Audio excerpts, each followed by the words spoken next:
Why, hello there, YouTube, and welcome to a revolting review from me, Random Ross. So, yes, it's a random review. Not a random review, that's my main channel. A revolting review. And today I am reviewing The Collector. Written and directed by Marcus Dunstan and co-written by Patrick Melton.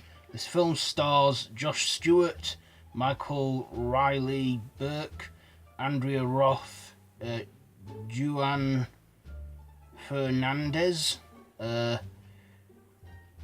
Carly Scott Collins, Madeline Zimmer, and Robert Wisdom. So this is a slasher torture porn sort of flick. In fact, it is. Basic about a guy who's like out of prison. He's now working as a handyman, and his wife is also in debt to like loan sharks, and he then has to try and heist a house, and basically he then the house he's working on as well as a handyman, when he's trying to heist that, knowing that there's a safe in there and that he can crack the combination, he then gets more than what he bargained for when a crazed man in a mask, known as the Collector, has set up traps all over the house, and he's torturing the family and everything. And basically it looks like something out of Saw, Hostel, and the Texas Chainsaw Massacre. But I would probably say that's what it kind of is. It kind of has elements of all them in it, with a reference to Predator by hanging the corpses upside down. This was originally intended to be a prequel to Saw. Yeah, that's right. It was. But I don't know.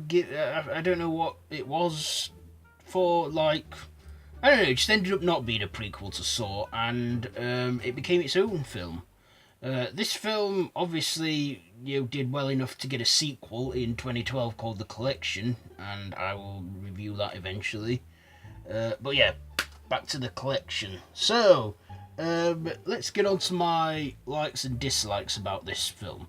First of all, I can't say it's original, because we kind of had films like this, with the Saw franchise and that and stuff, and then there's that crazy theory that Kevin is Jigsaw as a kid. Hey, what if he's the Collector as a kid? Never thought about that, did you? So yeah, likes. I liked the kills in this. I find that the Collector, like Jigsaw, has a very creative way of killing people, but in this case it wasn't a game. It wasn't about people that don't value life or anything like Saw.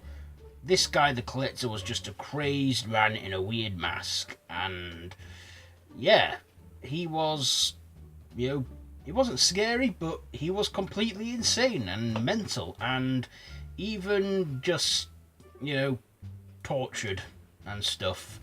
Even set out bear traps, and there is one scene where a guy does fall into a ton of them and get killed. There's another trap where a girl gets spun around and then impaled onto the wall by nails. There's even another bit where the protagonist, played by Josh Stewart, is planning to kill the killer by getting his daughter, who's unfortunately caught in the dilemma as well, to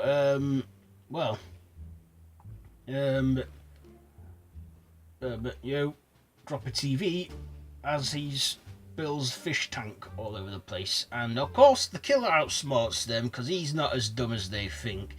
There's also a lot of cringy scenes as well, like with fish hooks, and a lot of just, it's like proper hardcore torture porn at this point. And I do like torture porn.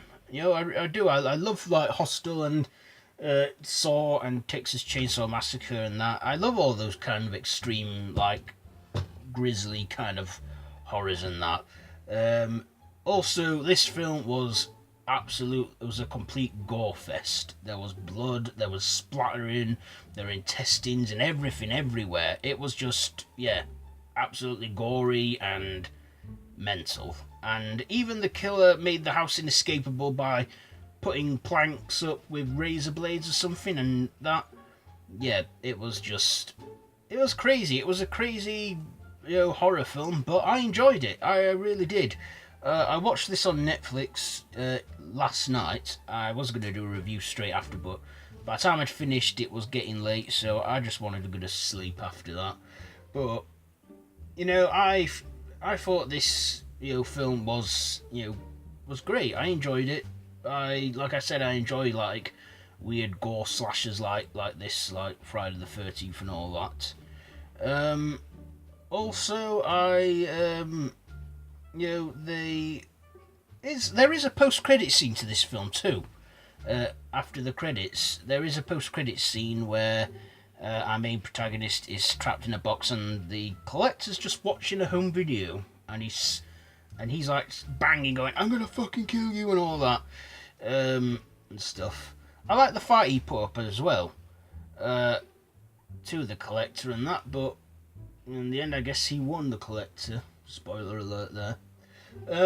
Okay, so my dislikes. I didn't like how slow this film was at the start. It was a little bit slow, like in the first half hour, I think 40 minutes, but it soon picked up, and once it picked up and there was the gore, the kills, everything of that kind, I was hooked, no pun intended there with the fish hooks, on it.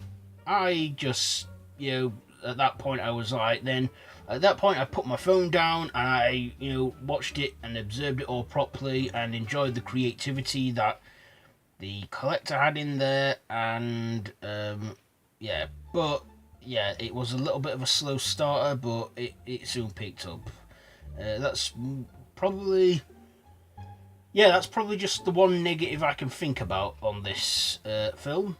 There's another bit where he masks the killer, but we don't see his face, which I think is good, because the mystery will have gone then if they take his mask off and stuff. And I don't think the sequel would be... I don't think I'd be itching to see the sequel anytime sooner. But yeah, I will watch the collection and review that at some point. Because I just found this film like thinking, oh yeah, The Collector, people are raving about this film, I better check it out. And I'm so glad I did, because I was just looking around on Netflix on something to watch, and well, I made the right call. Anyway, final thoughts and ratings. I thought The Collector was good. Some kills were creative, but no originality with it being traps or torture porn, because we've had all that before. But yeah, I enjoyed this film, and I do recommend it to you people that love hardcore gore. So with all that being said, I'm going to give The Collector, I think I'll probably give it 3.5 machetes out of 5. So that has been my review on The Collector. Have you seen it? Let me know down in the comments below. All my social media links are down below in the description. My Facebook horror group, The Random Horror Madhouse, Facebook, Twitter, Instagram. Check all that out. Subscribe to the channel if you haven't already, and hit that notification bell. And until next time, don't have nightmares. Got it.